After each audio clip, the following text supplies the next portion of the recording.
Hamas ने एक बड़ा हमला इजराइल पर किया है। इससे पहले इजराइल लगातार गाजा पट्टी पर हवाई हमले करता है। पिछले दिनों इजराइल के हमले में फिलिस्तीन के हजारों लोग मारे गए, न जाने कितने लोगों ने अपनी जान गंवाई। पर इस बार हमास ने जोरदार जवाब दिया है और हमास की ओर से किए गए ताजा हमले में इजराइल को बहुत बड़ा झटका लगा है। ये साल का सबसे बड़ा हमला माना जा रहा है। जो सूचना सामने आई है उसके मुताबिक देर रात हमास की ओर से खतरनाक रॉकेट फायर किए गए। सबसे बड़ी बात ये कि जो रॉकेट फायर किए गए वो बहुत कम समय में एक साथ कई मारक फायर कर सकता है। हमास की ओर से इससे पहले भी एक साथ कई रॉकेट फायर किए गए। आधे से ज्यादा रॉकेट इजराइल में सटीक ठिकानों पर गिरे। जिन ठिकानों पर हमास ने निशाना साधा वो पूरी तरह से बर्बाद हो गए। इजराइल का एयर डिफेंस सिस्टम एक बार फिर पूरी तरह से फेल नजर आया।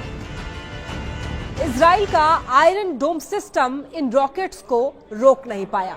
इजराइल की ओर से कहा गया कि कई जगह रॉकेट्स गिरे हैं और जिसकी वजह से भारी तबाही मची है और इसकी तस्वीरें, इन हमलों की तस्वीरें सोशल मीडिया पर छाई हुई हैं। हमास की तरफ से की गई बमबारी की तस्वीरें जो है सोशल मीडिया पर छाई हुई हैं और कितनी ज्यादा तबाही मची हुई है वो सब कुछ सोशल मीडिया पर देखा जा सकता है। इन रॉकेट्स अपार्टमेंट और बिल्डिंग पर गिरते हुए दिखाई दिए। हमास की ताजा बमबारी में इजराइल को जबरदस्त नुकसान पहुंचा है।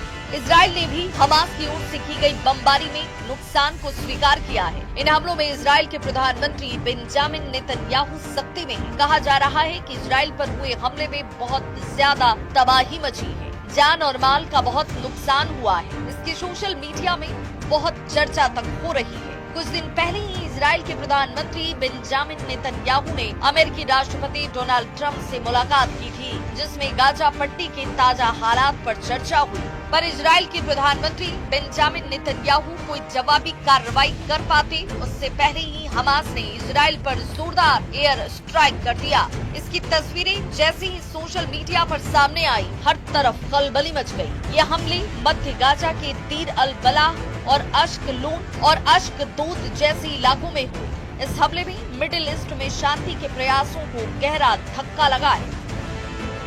यही नहीं, हमास की ओर से हो रहे इजराइल पर ताबड़तोड़ हमले को रोकने में इजराइल का डिफेंस सिस्टम पूरी तरीके से नाकाम साबित हुआ। ना तो इजराइल का डोम सिस्टम काम आया और ना ही अमेरिका की तरफ से मिला गया हाईटेक डिफेंस सिस्टम काम आया। अब अगर आने वाले वक्त में इजराइल और ईरान का युद्ध होता है तो इजराइल पूरी तरीके से तबाह हो सकता है। जबकि ये डिफेंस सिस्टम इजराइल के लिए बेहद महत्वपूर्ण था। इससे पहले इजराइल अपने डिफेंस सिस्टम का पूरी दुनिया में बखान करने का कोई मौका नहीं छोड़ता था। इजराइल ने एंटी बैलिस्टिक मिसाइल सिस्टम और डोम सिस्टम की बढ़ चढ़कर चर्चा की, पर हमास के ताजा हमलों में ये सिस्टम फेल रहे और इजराइल की सुरक्षा को लेकर गंभीर सवाल खड़े हो गए। अब हर तरफ यही सवाल उठ रहा है कि आखिर इजराइल का सुरक्षा तंत्र क्यों फेल साबित हुआ। हमास को ऐसे ताकतवर हथियार कहां से मिले जिसने इजराइल में जोरदार तबाही मचाई। गाजा पट्टी में पिछले कुछ दिनों के अंदर इजराइल ने जबरदस्त तबाही मचाई थी। इजराइल की सेना गाजा पट्टी के कई अंदरूनी इलाकों में पहुंची थी। इसके बावजूद हमास ने हार नहीं मानी और इजराइल पर जोरदार बमबारी करके पूरी दुनिया को चौंका दिया।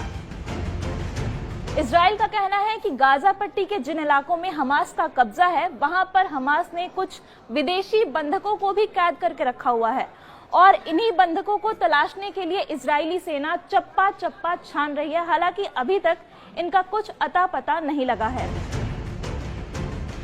ये भी कहा जा रहा है कि ईरान की ओर से हमास के अल कासिम ब्रिगेड के पास लगातार गोला बारूद की सप्लाई हो रही है। इन हमलों ने साफ संकेत दिया कि हमास झुकने को तैयार नहीं है। हमास ने ये कह दिया है कि इजराइल लगातार हमले करता रहा तो बंधकों की सही सलामत वापसी पर कोई वादा वो नहीं कर सकता है।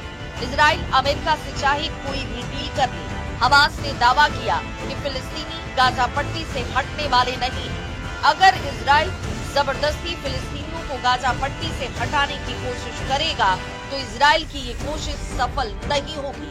इसीलिए हमास के लड़ाके एक के बाद एक इजराइल पर लगातार अटैक कर रहे हैं। और मिसाइलों के ताबड़तोड़ वार से इजराइल को मिट्टी में मिलाने पर आमादा हैं। उधर हमास के हमलों के जवाब में गाजा पट्टी के विभिन्न क्षेत्रों में इजरायली हमले में कम से कम 19 फिलिस्तीनी मारे गए। गाजा सिविल डिफेंस का कहना है कि गाजा शहर के उत्तर पूर्व में खास करके जो इजराइल ने निशाना बनाया घरों को, उसमें 10 महिलाओं और बच्चों को मार दिया गया। गाजा पट्टी के उत्तर में जबालिया क्षेत्र में इजरायली सेना ने 3 लोगों की हत्या कर दी और अन्य को घायल कर दिया। गाजा पट्टी के दक्षिणी शहर खान यूनुस में इजरायली ड्रोन हमलों में कम से कम 2 बच्चे समेत 5 लोगों की जान चली गई। वहीं केंद्रीय नुसेरात शहर में विस्थापितों को भोजन वितरित करने वाले एक टेंट पर इजरायली विमान के हमले में एक शख्स की मौत हो गई। फिलिस्तीनी सुरक्षा सूत्रों के अनुसार पिछले कुछ समय से गाजा सिटी के पूर्वी हिस्सों बेत हनून और बेत लाहिया क्षेत्रों में इजरायली तोपखाने से लगातार गोलाबारी की जा रही है। इस बीच हमास के सशक्त विंग अल कसर ब्रिगेड ने एक बयान में कहा कि उसके लड़ाकों ने गाजा सिटी के पूर्वी हिस्से में स्थित अल वफा अस्पताल के पास एक इजरायली मकारवा 4 टैंकों को निशाना बनाया। हालांकि इजरायली सेना ने अब तक इन हमलों पर कोई टिप्पणी नहीं की। इजरायल रक्षा बल ने कहा कि गाजा पट्टी में फिर से शुरू किए गए अभियान के तहत हमास के राजनीतिक ब्यूरो के कुल 11 वरिष्ठ अधिकारी मारे जा चुके।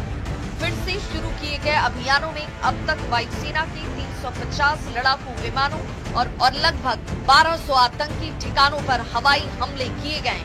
100 से अधिक लक्ष्य सटीक हमलों में नष्ट किए गए और गाजा पट्टी में आतंकी संगठनों के सैकड़ों आतंकियों व सैन्य कमांडरों को मार गिराया गया है।